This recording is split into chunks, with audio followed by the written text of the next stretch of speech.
Betty Boop's Big Boss is a Fleischer Studios Betty Boop cartoon from 1933. This is directed by Dave Fleischer and Bernard Wolfe, and we have a voice cast including Kate Wright as Betty Boop. And when I read the description on IMDb for this, I kind of thought, what? It didn't make a lot of sense. And I'll read the description in a moment, but actually, as it plays out, it does make sense. The description from IMDb says Betty takes a secretarial job where the boss sexually harasses her, but not without some encouragement for Betty. So I was confused because is it harassment if Betty's actually encouraging it? But as we see, it does make sense eventually. So I will explain everything that happens in this, so there will be spoilers. And as it explains there, she gets this job pretty quickly.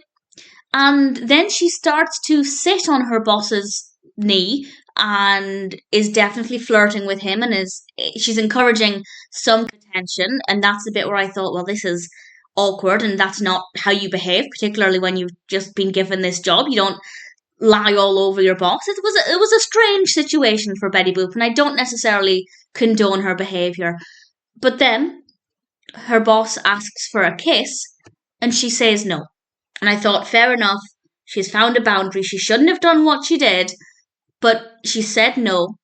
She has withdrawn whatever permission her actions may have suggested. She's made it very clear that actually she doesn't want to kiss him. And after she said that no, everything her boss did was completely unacceptable, and he chases after her and basically tries to, yes, harass her. So she shouldn't have done what she did, but as soon as she said no, that should have been the end of it. Not the end of the cartoon, but I mean the end of the boss chasing after her.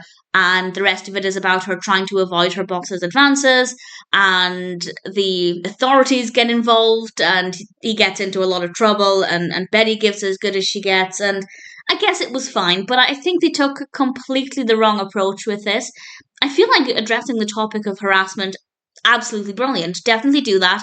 Definitely show that it's not okay to chase after somebody after they say no. But they should not have had Betty not just flirting with him, but sitting on top of him to begin with. Not that I'm saying that excuses his behaviour, but it would have been a much stronger message if she just got the job. Maybe she appeared to flirt with him a little bit, but having that physical contact, it wasn't a good idea. So it could have been a much stronger message. But I think they ruined it with Betty's behaviour earlier on. I think it muddies the waters a little bit, and I think it was a really bad decision to do that.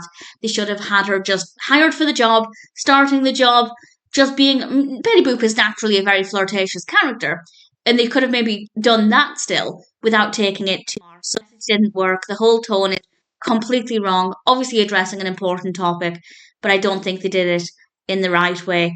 The animation quality, absolutely fine. The story does get quite creative with sausage dogs and balloons and pencil sharpeners.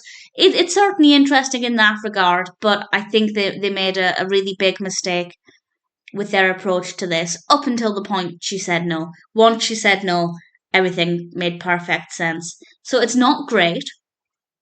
I don't think Betty Boop's Big Boss is as powerful as they think it is. But at the same time, it's addressing an important topic, and after a certain point, it does a good job of it. Do I recommend it? Proceed with caution. But if you're a Betty Boop fan, check it out. You might enjoy it, but there's definitely room for improvement.